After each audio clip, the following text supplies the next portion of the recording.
Okay, greetings first on-site team. Today we are going to be reviewing our WiseTrack mobile inventory app. For some of you, this will be the first introduction that you have to the app. And for some of you, this is just the most recent version that is currently available in your app store. If you are not certain that you have the most recent app uploaded, then go ahead and take the time now to uninstall your old app. For you iPhone users, that includes TestFlight. You will no longer need TestFlight to get the WiseTrack app. Once you've uninstalled those, you'll go to your app store and search for WiseTrack, all one word, and install the most recent version. So today we're going to be going through some of the functions that are available on the app, beginning with Move Assets. The first thing you'll need to do is tap to select the location you are moving assets to. And let's say in this case, we are moving them to a van. And let's say we're going to be, once you start punching in the van's ID, you can see the drop down and you can select the one that you are using to scan your assets to.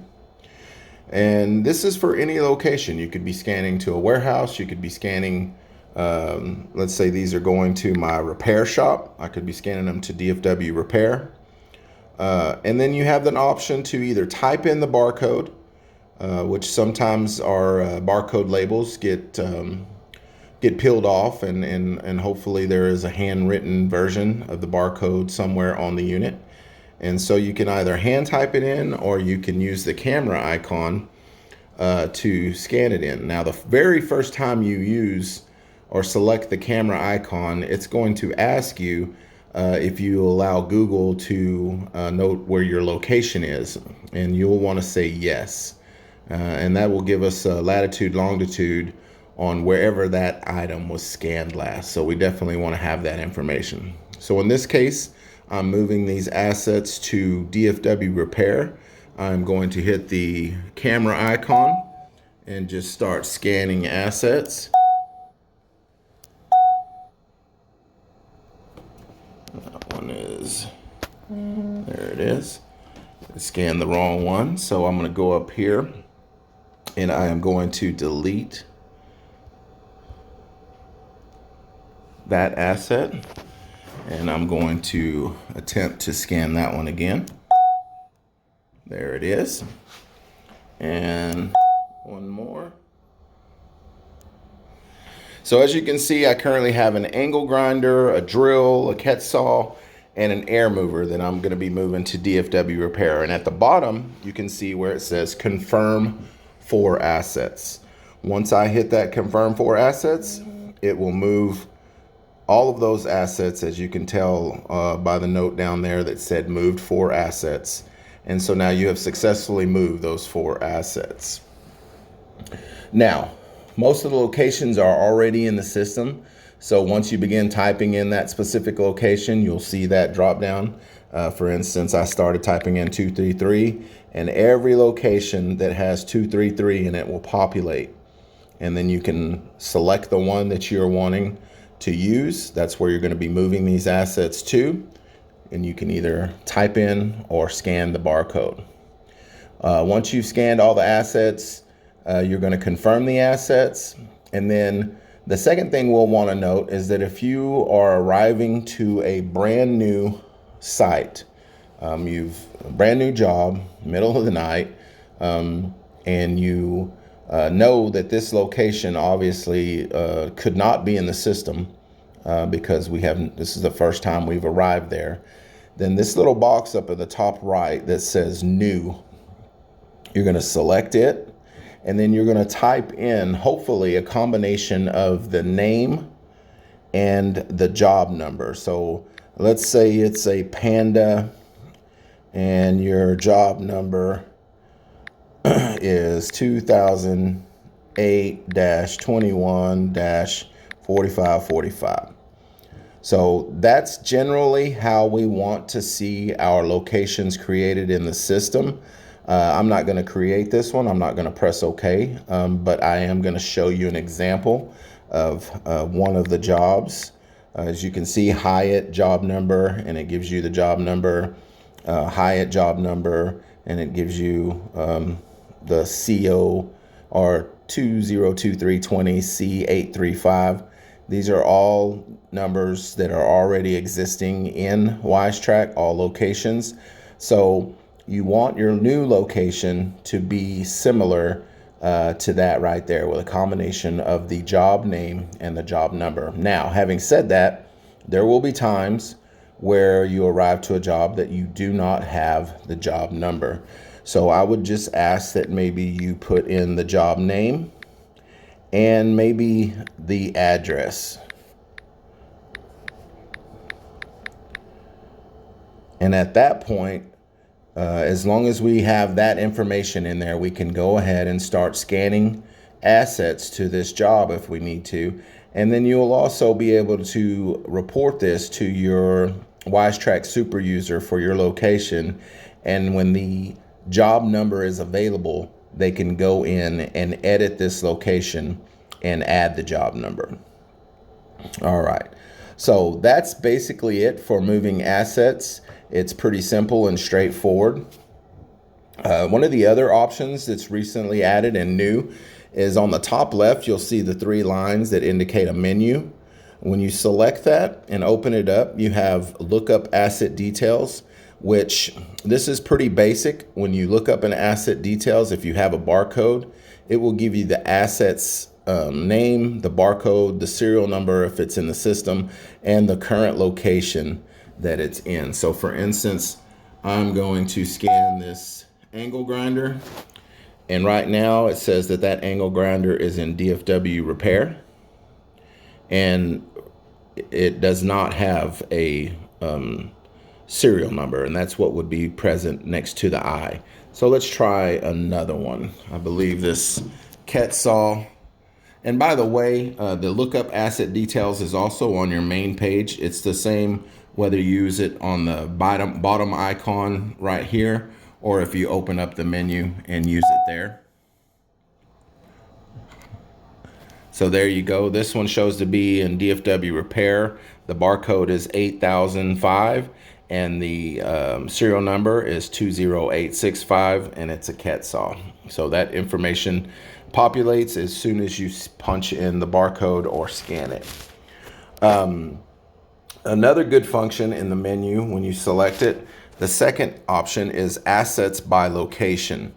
Assets by location is great because if you have a van and you're trying to see what assets you have scanned to your vehicle or how many assets you have scanned to a job,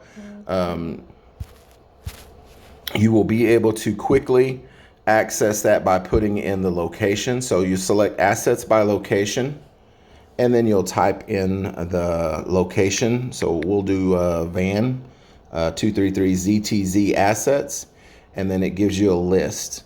Air movers, air scrubbers, paint sprayer, dehues, Quetzals, ladders.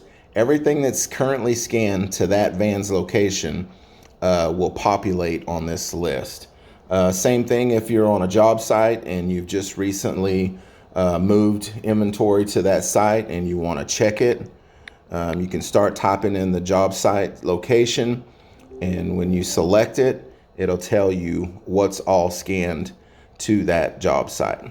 And another good feature here is this will also allow us to see if we missed anything. So let's say that we've just left a job site and we've removed all of our assets and we've scanned them all back to our vehicles or trucks, and we want to make sure, then we'll just punch in the job site, select the one that we want, and when it says no assets, that means that we've successfully removed all of the assets from this location, and we can move on. So the lookup asset details on the first main page of your screen and the lookup asset details in your menu are identical transactions, so you don't have to worry about where you use those. I know that we have not discussed this middle icon, stock inventory. That is something that's going to be a significant change in how we operate. So we'll be doing a separate training on that particular function for our mobile app. But one thing that I would like to show you is how our app functions differently than other apps in the past. So our app actually will function if we do not have internet. So I'm going to put my phone in airplane mode so that it shuts off my internet. And let's say I now want to go moving assets into my warehouse. We'll just say DFW Asset Warehouse. Well, I can scan all of these.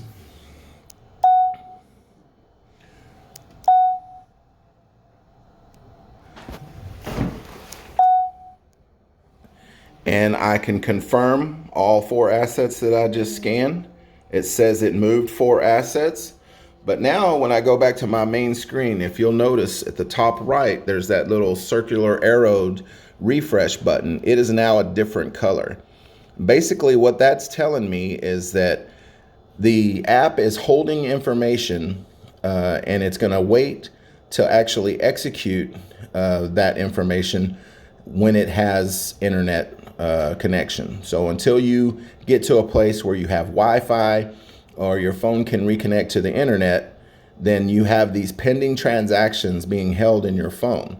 So if we're on site somewhere and we don't have a great connection, we will still be able to do all of our scanning, still be able to do all of the functions that we want to have. It will just hold them in the phone itself until we actually get connection. Once you have connectivity, and I'll do that by turning off the airplane mode, and then I hit refresh, then it'll just take a second to go through its process of refreshing, and then it'll execute those transactions. And so once you see that yellow change, that yellow color pop up on your refresh button up there, that's just telling you that you have transactions stored in your phone that need to be executed once you get to a point where you have connectivity to the internet. And then so once it goes through its process and it refreshes and it executes your transactions, then it'll just go back to normal, repopulate to your main screen. Your refresh button up there on top will go back to its normal color, and you will have executed your transactions. So I know that this is a lot of information, but the basic stuff for us to be able to move assets and be able to look up assets in locations is going to be a great function for us to have in the field. I will be sending out a separate training video in regards to our stock inventory and how we will be managing our stock inventory moving forward. And so if you would please just disregard that function at this time. You're all going to be receiving further training as we progress into all reporting and functioning under the same umbrella. So I appreciate your time, taking the time to watch this video. If you have any questions, you can always reach out to me through email. My phone number, 817-914-6064. You can call or text. You can reach out in Teams.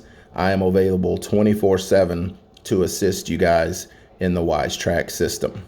Thank you and welcome aboard First On Site team.